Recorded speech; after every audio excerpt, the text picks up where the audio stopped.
UP में चुनाव हो और बाहुबलियों का जिक्र ना हो ऐसा मुमकिन नहीं है। हालांकि योगी सरकार में पिछले कुछ सालों में माफिया मिट्टी में मिले हैं, लेकिन आज हम चर्चा करेंगे जो बाहुबली डॉन मारे गए उनकी पत्नियां या उनके परिवार की महिलाएं कहां गायब हो गई। मुख्तार अंसारी की पत्नी अफसा अंसारी, अतीक अहमद की पत्नी शाइस्ता परवीन, अशरफ की पत्नी जैनब फातिमा और उनकी बहन आयशा नूरी तक देश की सबसे बड़ी पुलिस फोर्स होने का दावा करने वाली यूपी पुलिस क्यों नहीं पहुंच पा रही है?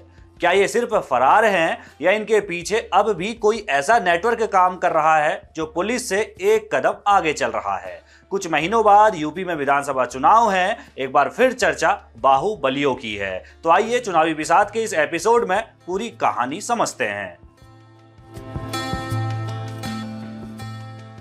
उत्तर प्रदेश में पिछले कुछ सालों में 3 बाहुबली डॉन मारे जा चुके हैं। एक तरफ मुख्तार अंसारी की मौत हो चुकी है, तो दूसरी तरफ अतीक अहमद और अशरफ को पुलिस कस्टडी में गोली मार दी गई।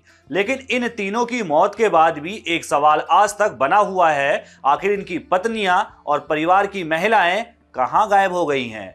यूपी पुलिस पिछले कई महीनों से अफसा अंसारी, शाइस्ता परवीन, जैनब फातिमा और आयशा नूरी की तलाश कर रही है। इन पर इनाम घोषित हैं, कई मामलों में मुकदमे दर्ज हैं, लेकिन इसके बावजूद पुलिस के हाथ खाली है। हैरानी की बात यह है कि पिछले हफ्ते ही पुलिस ने मुख्तार अंसारी की पत्नी अफसा अंसारी के खिलाफ एक और नया आपराधिक मामला दर्ज किया है। मुख्तार की मौत के महीनों बीत जाने के बाद भी अफसा अब भी फरार बताई जा रही है। क्या यूपी पुलिस को कुछ नहीं पता? मुख्तार अंसारी की पत्नी अफसा अंसारी, अतीक अहमद की पत्नी शाइस्ता परवीन, अशरफ की पत्नी जैनब फातिमा और उनकी बहन आयशा नूरी चारों लंबे समय से उत्तर प्रदेश पुलिस की वांटेड सूची में शामिल है। शाइस्ता, जैनब और आयशा नूरी हत्या की साजिश से जुड़े मामलों में आरोपी हैं। शाइस्ता और जैनब आखिरी बार प्रयागराज में देखी गई थी, जबकि आयशा नूरी मेरठ में रह रही थी। दूसरी ओर अफसा अंसारी, जो मूल रूप से गाजीपुर की रहने वाली है, मुख्तार अंसारी की मौत के बाद से ही फरार बताई जा रही हैं। गाजीपुर के पुलिस अधीक्षक के मुताबिक अफसा अब भी वांटेड भगौड़ा है और उसकी तलाश में लगातार छापेमारी की जा रही है।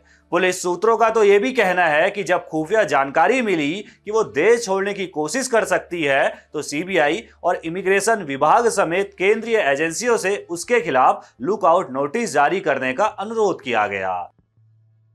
बाहुबलियों की फरार पत्नियों पर कितना इनाम? अफसा अंसारी, शाइस्ता परवीन, जैनब फातिमा और आयशा नूरी, इन चारों महिलाओं की उम्र करीब 50 से 60 साल के बीच है और इस उम्र में पुलिस को लगातार ये महिलाएं चकमा दे रही हैं। पुलिस ने इनके बारे में जानकारी देने पर नगद इनाम की घोषणा की है। शाइस्ता और अफसा के लिए 50-50 हजार रुपए और जैनब और आयशा के लिए 25-25 हजार रुपए का इनाम है। इन चारों पर मुख्य रूप से बाहुबली माफिया द्वारा किए गए अपराधों में साजिश रचने का आरोप है। पुलिस का कहना है कि वो इन महिलाओं का पता लगाने के लिए हर संभव कोशिश कर रही है, जिसमें उन्हें सरेंडर करने के लिए दबाव भी डाला जा रहा है। मुख्तार अंसारी की पत्नी पर क्या आरोप? मुख्तार अंसारी की पत्नी अफसा के खिलाफ दर्ज ताजा मामला उसके नाम पर जारी हथियार लाइसेंस के तहत हासिल की गई एक रिवॉल्वर से जुड़ा है। गाजीपुर के पुलिस अधीक्षक इराज राजा ने बताया कि उस पर 5 अन्य मामले भी दर्ज हैं, जिनमें यूपी गैंगस्टर और असामाजिक गतिविधि अधिनियम के तहत दर्ज मामला भी शामिल है। उन्होंने कहा कि इस अधिनियम के तहत उसकी संपत्तियां जब्त कर ली गई हैं, लेकिन वो अब भी पुलिस की गिरफ्त से फरार चल रही है। दरअसल पुलिस मुख्तार अंसारी, उसके परिवार और करीबी सहयोगियों को जारी हथियारों के लाइसेंस की जांच कर रही थी।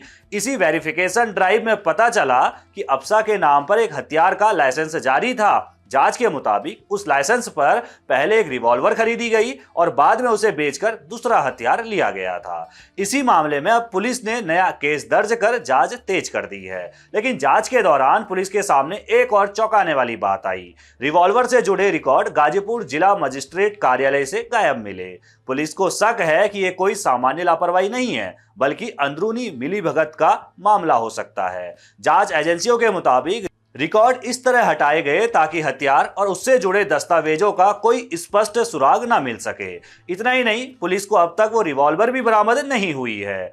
अधिकारियों को आशंका है कि हथियार और उससे जुड़े कागजात जानबूझकर छिपाए गए ताकि उनका इस्तेमाल अंसारी गैंग के सदस्य कर सकें या उनकी गतिविधियों को छिपाया जा सके। इसी वजह से पुलिस ने इस मामले में सिर्फ अफसा अंसारी ही नहीं बल्कि गाजीपुर से सांसद अफजाल अंसारी, गाजीपुर डीएम कार्यालय में रिकॉर्ड असिस्टेंट रहे ब्रिज नारायण राम और भीष्म सिंह यादव को भी आरोपी बनाया है। हालांकि ब्रिज नारायण राम की मौत हो चुकी है। पुलिस ने सभी आरोपियों के खिलाफ आर्म्स एक्ट की संबंधित धाराओं के तहत भी मामला दर्ज कर जांच आगे बढ़ा दी है। देखिए, जैसा कि पूर्व में भी आपको अवगत कराया गया था कि Mukhtar Ansari gang, ISO 91 gang से संबंधित जितने भी लोग हैं उनके लाइसेंस के सत्यापन, भौतिक सत्यापन की प्रक्रिया कई महीनों से हम लोग कर रहे थे और लगभग 45 लाइसेंस और 150 से अधिक शस्त्रों का हम लोगों ने भौतिक सत्यापन किया।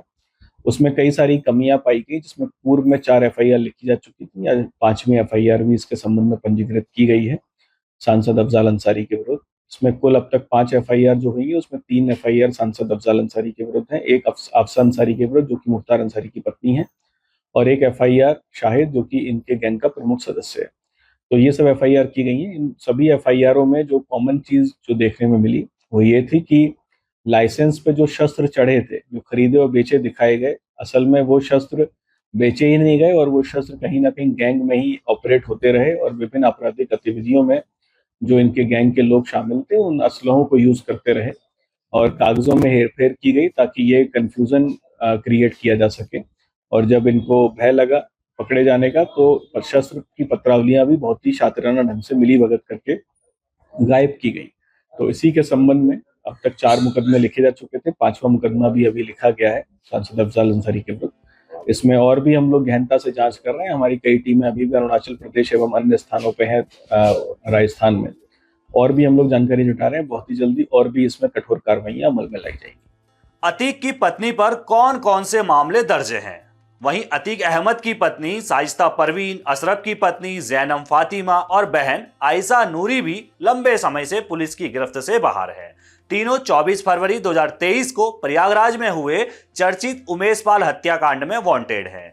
इस हमले में वकील उमेश पाल और उनके 2 पुलिस सुरक्षा कर्मियों संदीप निषाद और राघवेंद्र सिंह की दिन दहाड़े गोली मारकर और देसी बम फेंककर हत्या कर दी गई थी। इस मामले में पुलिस ने साइस्ता, जैनब और आयशा को भी आरोपी बनाया। अदालत से घोषित अपराधी बनाए जाने के बावजूद पेश न होने पर इनके खिलाफ अलग से भी मामले दर्ज किए गए हैं। आयशा नूरी के पति डॉक्टर अखलाक अहमद, जो मेरठ के एक सामुदायिक स्वास्थ्य केंद्र में डॉक्टर थे, इसी मामले में जेल में बंद है। उन पर आरोप है कि उन्होंने उमेश पाल हत्याकांड के मुख्य आरोपियों में शामिल गुड्डू मुस्लिम को शरण दी थी। गुड्डू मुस्लिम अब भी फरार है। वहीं अतीक अहमद के 2 बेटे अली अहमद और मोहम्मद उमर भी फिलहाल जेल में बंद हैं। दिलचस्प बात यह है कि गुड्डू मुस्लिम और इस मामले का एक अन्य आरोपी साबिर उत्तर प्रदेश पुलिस की टॉप 30 वांटेड अपराधियों की सूची में शामिल है। दोनों पर 5-5 लाख रुपए का इनाम भी घोषित है। हालांकि इस सूची में साइस्ता, जैनब, आयशा या फिर अफसा जैसी किसी महिला का नाम शामिल नहीं है। इसमें एकमात्र महिला दीप्ति बहल है जो 2019 से फरार है और जिन पर बाइक टैक्सी कारोबार में कथित 4,500 करोड़ रुपए की धोखाधड़ी सहित देश भर में 118 मामलों में आरोपी है। तो ये थी यूपी माफियाओं की पत्नियों से जुड़ी हमारी रिपोर्ट। आपको कैसी लगी ये रिपोर्ट कमेंट बॉक्स में बताएं। साथ ही इस पूरे मामले पर आप क्या कहना चाहते हैं कमेंट बॉक्स में अपनी राय लिखना भी बिल्कुल ना भूलिएगा। बाकी देश दुनिया की खबरों के लिए बने रहिएगा जनसत्ता के साथ। धन्यवाद। चुनावी बिसात सोमवार से शुक्रवार शाम 7 बजे